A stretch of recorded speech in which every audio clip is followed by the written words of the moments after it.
Welcome to another episode of Cover to Cover, Season 2, Episode 2. Thank you so much for all your support on Episode 1. It is so good to be back with this series. If you're new to this, it's basically a series that I started last year where I went on the search to find the best indie bookshop in the UK, and this year I am continuing that search. Today we are visiting Suddenly on Sheaf Street in Daventry, which is somewhere I have never been before. I have no idea what to expect, but this bookshop looks really lovely. This bookshop was also named National Book Token's Newcomer of the Year, which is very exciting. It looks like it's going to be absolutely stunning from the photos that I can see.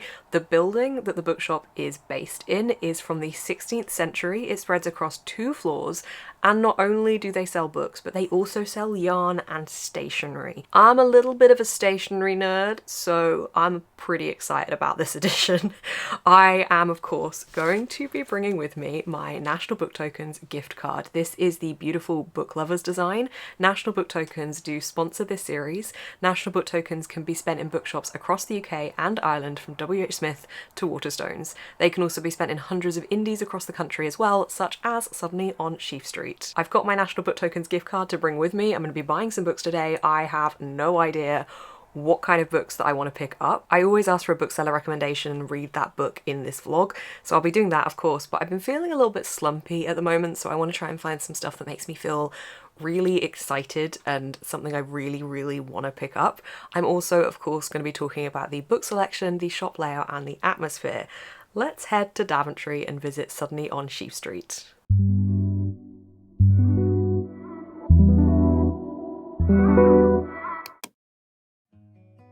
As soon as you step into Suddenly on Sheaf Street, you can see the beauty of this old building. The ground floor is open plan and spacious. There is lots of room to manoeuvre around the shelves and tables. I loved how open and welcoming this bookshop felt. It was somewhere I immediately wanted to spend a lot of time in, which is just what I did. The shop layout included general fiction, sci-fi and fantasy, horror, thriller, YA and a children's section, all on the bottom floor, and included a really cool hidden door to the basement behind a bookshelf. The top floor has the non-fiction section, which included a great array of travel and nature books, and there was a huge room dedicated to crafts and stationery, with lots of wool, pens, notepads and crafting kits. The book selection was so good. There was a great array of books, some of my favourites, some I'd never heard of, and a constant stream of new releases and signed editions. I loved that they had a horror section. A lot of bookshops group this into sci-fi and fantasy, so it was nice to see it with its own section in Suddenly on Sheaf Street. The atmosphere was so welcoming and friendly. The shop itself is such a beautiful old building, it's impossible not to get swept up in its charm. From the crooked floors adding gorgeous character to the beams and detailing, this place was born to be a bookshop. I loved the bookish details like a clockwork book tower and the lovely personal nods from the staff like a crocheted lobster. Of course, we have to talk about the bookseller recommendations.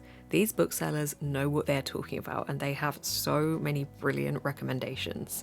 You could see the passion they each had for their own favourite genre, which I loved. I went around the store with a basket, adding book after book they recommended me to my haul.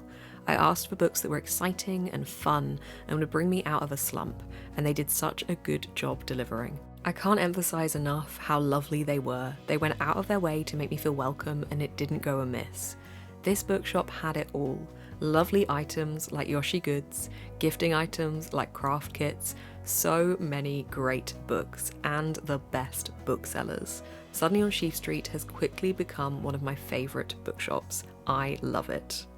This might well be the biggest cover-to-cover haul I have ever done, so let me show you what I picked up. I obviously had a great time at this bookshop. I was there for a very long time. I can't emphasise enough how, 1, beautiful this bookshop was, 2, how excellent the book selection was, but 3, and most importantly of all, the booksellers were absolutely lovely. They made me feel so welcome, they were so kind, they were so attentive, and they were just so generous and lovely human beings, and I can't speak highly enough about them. They even gave me a goodie bag when I left, so that's the first thing we're going to be hauling today. Just so lovely of them. They absolutely did not need to do this, but this is So kind. The first item in the goodie bag is this gigantic bottle of Prosecco. I'm saving what I think is the most exciting item till the end. There's a little set of purple Lectum notebooks, a little pen loop matching the colour scheme. Again, in keeping with the colour scheme, a really lovely ballpoint pen from Bookaroo. This little washi tape, a little bookmark in there as well. And are you ready for the most exciting item? It's a little Yoshi pencil case. I love the brand Yoshi Goods. I have a glasses case, my wallet, and one of my bags is from them. They do like bookish prints on their products and they're all such nice quality. And this is a little pencil case. I'm so excited.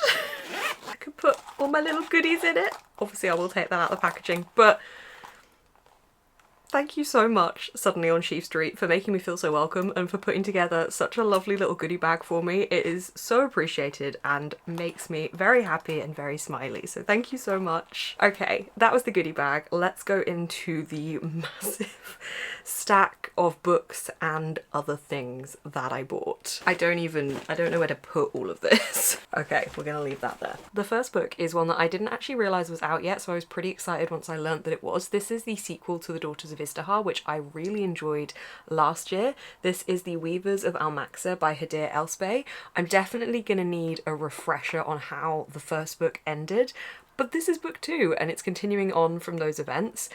What I can tell you, what can I tell you? This is set somewhere where magic is banned. It's following 2 women in different situations who kind of get thrown together. There's a bit of an uprising going on. The fantasy system is set in an Egyptian-inspired world. I'm trying to think what else I can tell you without going into any spoilers and also what I can remember. Okay, do you know what? I can just read you the bottom part of the blurb to give you a little bit of an insight, because I don't want to tell you what this one's about because it'll ruin the first one. The Weavers of Al-Maqsa is a stunning conclusion to the series that began The Daughters of Istahar, a fiercely feminist fantasy set in an Egyptian-inspired world brimming with magic, politics, and queer romance. It was so good. I really enjoyed the first one. So this is book 2 and I'm very excited about it. Pretty much everything else in this bag is recommended by the booksellers. They were so on it with their recommendations. I think I said already, I am feeling slumpy at the moment and I don't really know what I need to get out of that, but I know I need some fun, gripping, compelling books in some way or another. They don't all have to be like super light and airy books, but you know, a good mix of stuff to try and pull me out of this slumpy feeling. And these amazing booksellers delivered. The first of the bookseller recommendations is Liane Moriarty's Apples Never Fall. I haven't read Liane Moriarty before, but I have watched the show for 9 Perfect Strangers and Big Little Lies, and I really enjoyed both of them, especially the atmosphere that was created in those shows, so I'm really hoping that that is also something that features in Liane Moriarty's books. This one, the reviews look really good for this, and I think that kind of swayed me over because the blurb, it tells you what's happening, but it's a very short blurb. It doesn't really give you too much of a feel, but also, again, bookseller recommendation, they said this was fantastic. Joy and Stan Delaney have 4 grown-up children, a successful family business, and their golden years ahead of them. Then Joy vanishes. Questions are asked, the police get involved, scratch the surface, and this seemingly happy family has much to hide, and with good reason. The kind of reviews that swayed me for this is engrossing, perfect holiday reading, brilliant, just as compelling as Big Little Lies, fantastic storyteller, brilliantly plotted, Moriarty excels. It sounds like it's going to be really good. I think the holiday reading one really got me because I want something that has that vibe so I can kind of feel like we're edging into the summer months a little bit through the books that I'm reading, so I'm really excited about this one. I'm excited about all of them. So many good books to pick from. I also picked up The Clockwork Conspiracy by Sam Sedgman. This one is a middle grade, and can we take a moment to appreciate the really cool timestamp thing here with the signature? I just think that's so cool. So this one was very highly recommended, and when I picked this up and had a look at the blurb, it really reminded me of a couple of different books I read as a child, and I really wanted that nostalgia feeling, but also it just sounds really good fun. Also, there was a really cool display centered around this book that featured a clock, like clock tower that was made out of books and had come from the WATERSTONES in Piccadilly, and it just looked so cool. Isaac Turner's father has vanished. Nobody knows how. When every second counts, will Isaac solve the mystery in time? Aspiring inventor Isaac Turner lives with his dad, the horologist in charge of Big Ben. But when his father vanishes from the belfry on the night the clock goes back, leaving behind only a smashed pocket watch and a cryptic message, Isaac determines determines to find him. Hunting a trail of clues through London's landmarks, Isaac uncovers a sinister plot in the gears of government and finds himself in a race against time to save his father and time itself. It sounds so good. It also has reviews from A.F. Steedman saying Sedgman has cracked the code for triumph of a book, and also from Maz Evans saying guaranteed to make the time fly. I feel like this one is a pretty good slump defeater. It sounds very fun. This one's a little bit of a curveball. This is Road Life, an inspirational guide to living and travelling on 4 wheels. So I picked this one up because I was chatting to one of the lovely booksellers about van life. I asked if they had any books about that, and they'd actually recently just finished converting their own van, which was so awesome. They showed me some photos and it looks so cool.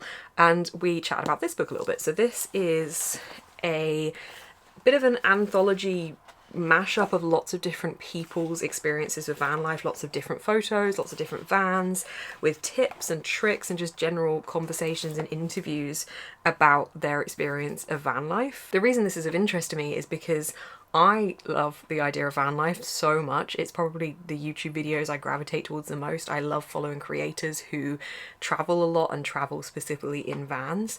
And I would love to have my own van one day. I'm saying one day.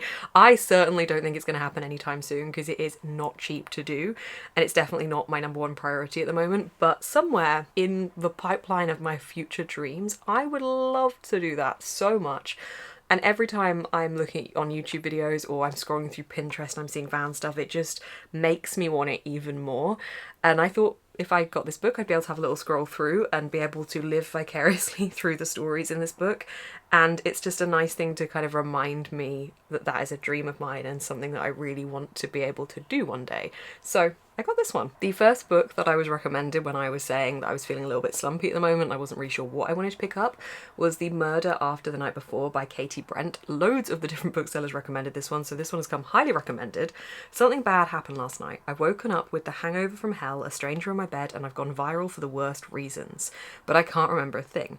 My best friend Posey is dead. The police think it was a tragic accident. I know she was murdered. There's only one thing stopping me from dying of shame. I need to find a killer. A wickedly witty and utterly addictive novel from the author of How to Kill Men and Get Away with It. Apparently it's a twisty murder mystery, funny, touching, horrifying and surprising. Oh, and a must read from Jessie Satanto. I think this is going to be the one I read for this vlog. It came with the most amount of recommendations. It looks really fun. It looks like it doesn't take itself too seriously, and I feel like this could be a good thing to help me feel a little bit less slumpy. Just a couple more to go. I don't even know what this one's called because the thing's over it. Hang on. The Husbands? Hang on. The Husbands by Holly Gramazio. This is another signed copy. They had so many signed copies in this bookshop. This one, again, recommendation. This kind of gave me a similar vibe to the 7-Year Slip, which I recently finished. One night, Lauren finds a strange man in her flat who claims to be her husband. All the evidence from photos to electricity bills suggest he's right. Lauren's attic, she slowly realises, is creating an endless supply of husbands for her. There's the one who pretends to play music on her toes, the one who's too hot, there must be a catch, the one who makes a great breakfast sandwich, the one who turns everything into a double entendre, I'll weed your garden, and the one who can calm her unruly thoughts with a single touch. But when you can change husbands as easily as changing a light bulb, how do you know whether the one you have now is the good enough one, or the wrong one, or the best one, and how long should you keep trying to find out? I think it sounds really good. The reason it reminds me of the 7-Year Slip is because there's an apartment there with this time slip happening in it, so it's got the kind of fantasy element attached to the home, and this has that kind of vibe as well. It sounds funny. I mean, the blurbs already made me laugh, so I'm quite excited for this one. I seem to be in the theme of reading out other people's reviews on the books for you, because I always feel like that helps me see what kind of a vibe I'm getting from a book. Like, is it funny? Is it serious? Is it tense? Is it sad? So one of the reviews on this one says, the most fun I've had reading in the longest time. We've also got wonderful, fresh, original, hugely entertaining and oddly comforting, richly characterised, brilliant, hilarious. I want something I'm gonna laugh a lot at, so I'm looking forward to this one. And the last one, I think, hang on, is it the last one? It's the last book. There's other things in here though. The last one is TheFour by Ellie Keel. I had heard a little bit about this, and they got these copies in as I was there. And can we take a moment for the spreads? And it's a signed copy. The end pages. There is a lot of different like neon pink colours, or like bright pink rather than neon I suppose, but bright pink colours on book covers at the moment. So This is TheFour. This is a dark academia, and it sounds like it's going to be a fun time. We were always TheFour. From our very first day at High Realms, the four scholarship pupils, outsiders in a world of power and privilege. It would have made our lives a lot easier if Marta had simply pushed Genevieve out of our bedroom window that day. Certainly it would have been tragic. She would have died instantly. But Marta didn't push her then, or if you choose to believe me, at any other time. If she had, all of what we went through would not have happened. I've told this story as clearly as I could, as rationally as I've been able, in the circumstances to achieve. I don't regret what we did, and I would do it all again. Again, it's one of those books that you don't really know what it's about from the blurb. The people reviewing it on the back say haunting and tragic, compelling and poignant, horrifically thrilling, emotionally gripping, poignant and tragic, thrilling and deeply atmospheric, sharp, powerful, tragic, addictive, immersive, academic noir. I'm excited. The cover, it's giving all the dark academia vibes. Okay, so I did get a couple of bits that were not bookish. Two bits. I got some pens. These are made out of recycled bottles, I think. Yeah, made out of recycled plastic drink bottles, and these are from Vent for Change. I love stationery. I can't resist. They had such a good stationery selection. I also got this little needle felting kit for a T-Rex. There was a little Diplodocus as well. I think it was a Diplodocus. And I was deciding between the two, but just the little arms. It's so cute. This is from Hawthorne Handmade. I have done a little bit of needle felting, but I've never done it with a kit before. So I have all the gear. Obviously this gives you what you need anyway, but it was too cute not to. And of course, some more bookmarks. That is my haul from Suddenly on Sheaf Street. This bookshop it was so lovely. The booksellers were so lovely. I want to go back immediately and just experience it all over again. That was such a nice day, and I just felt so smiley after leaving. Such a lovely atmosphere, such lovely people, great recommendations.